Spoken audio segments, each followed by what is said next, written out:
Klevi, të përshëndes, dita e sotme është një moment ku sipas opozitës së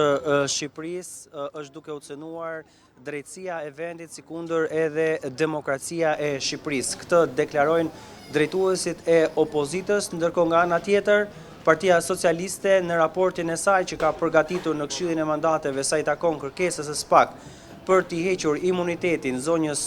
Balluku, ka deklaruar, pra është një deklarat publike, një vendim publik, ku Partia Socialiste pra nuk do të votoj kërkesën e SPAK për heqjen e imunitetit të zonjës Balluku, sikundër nga ana tjetër është edhe raporti i opozitës e cila ka kërkuar që kërkesa e SPAK të miratohet sa kohë sipas tyre dhe sipas prokurorëve të cilët kanë qenë në mbledhjen e Këshillit Mandateve, ka të dhëna të cilat do duhet që të bëjnë që zonja Balluku të jetë e izoluar. Kështu të paktën janë shprehur opozitarët, pra pjesë e Këshillit Mandateve, se kanë thënë prokurorët e SPAK të cilët kanë në dorë çështjen Balluku. Sipas tyre ka pasur edhe tentativa ndërhyrjeje si nga grupet e të fortëve,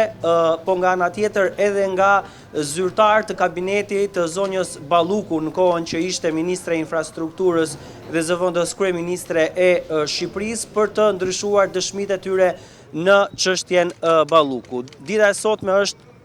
pra momenti kur do të vendoset në Kuvendin e Shqipërisë, që me shumë gjas tashmë vendimi dihet, sako Partia Socialiste ka shumicën e numrave në Kuvendin e Shqipërisë dhe që me votën e saj do të diktojë që kërkesa e SPAK për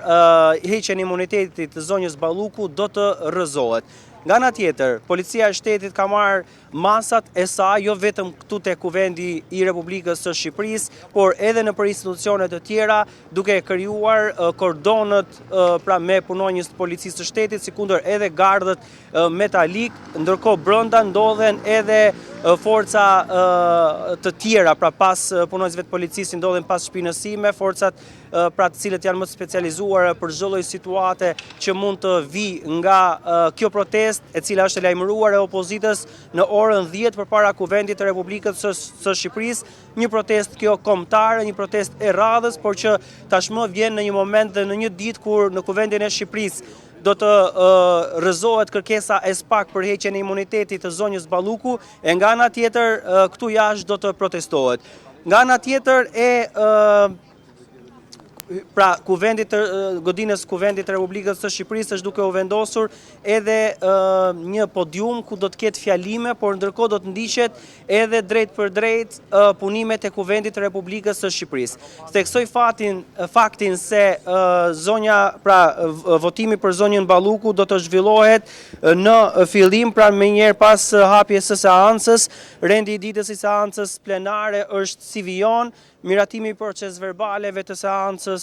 së datës 5/3/2026 dhe pika tjetër është projekt vendimi për dhënien e autorizimit nga Kuvendi për arrestimin, heqjen e lirisë së deputetes Belinda Balluku nëpërmjet zëvendësimit të masës së sigurisë. Pra, është që në fillim të seancës votimi për heqjen ose jo të imunitetit të zonjës Belinda Balluku, që tashmë ne kemi raportuar, vetë kryeministri Edi Rama e ka shprehur vendimin e grupit parlamentar të Partisë Socialiste përpara disa ditësh, ku nuk do të aprovojnë kërkesën e SPAK për heqjen e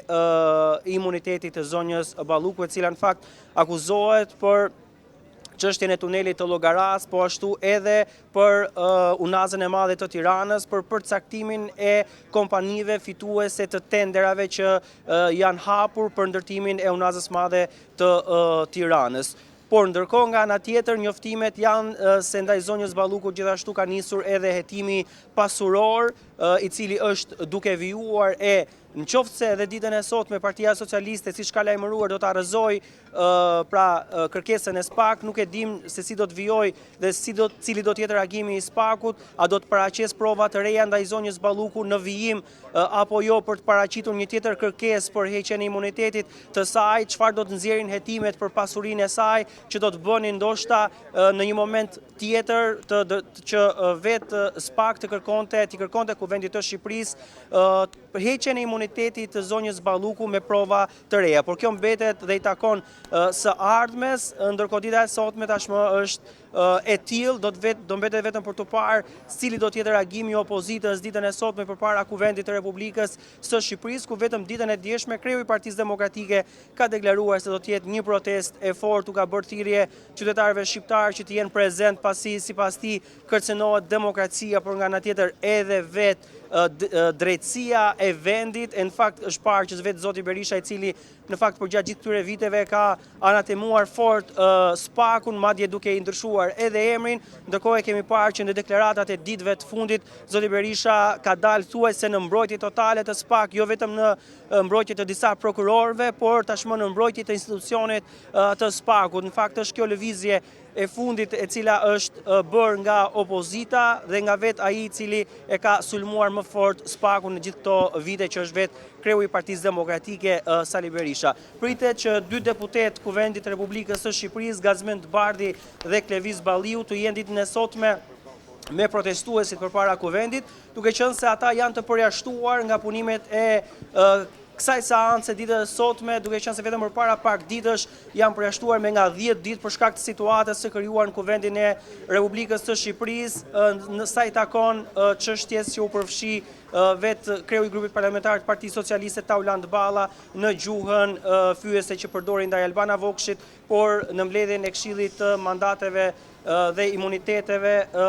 është bërë përjashtimi i 2 deputetëve të Partisë Demokratike me nga 10 ditë dhe zoti Balla në fakt nuk është përjashtuar. Tashmë pritet mbërritja e protestuesve dhe deputetëve të Partisë Demokratike për të hyrë në Kuvendin e Republikës së Shqipërisë, ndërkohë që deputetët e Partisë Socialiste kanë përdorur një tjetër hyrje për në godinën e Kuvendit të Republikës së Shqipërisë, godina nga Akademia e Shkencave për të hyrë në Kuvendin e Republikës, ndërkohë deputetët e Partisë Demokratike nuk kanë mbërritur ende në Kuvendin e Republikës së Shqipërisë.